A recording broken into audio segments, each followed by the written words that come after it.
परिचय टिके दियंतु मुझे Sheikh Yusuf Urdu one president SMC president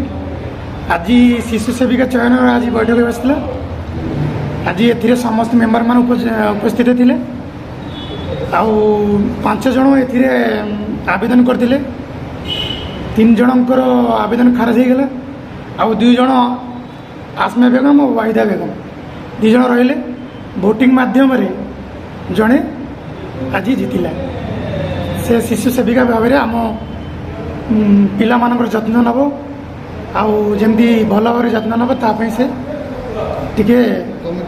चेष्टा कर कमिटी रे किए जने बसथिले कमिटी रे 12 जन मेंबर पूरा बसथिले सार आमर बीओ सार थिले तापरे आमर हेडमास्टर इद्रिस सार थिले तापरे जुनेश सार और भुटू सार थिले एमान उपस्थिति रे आज चयन है चयन जड़े जीतिला।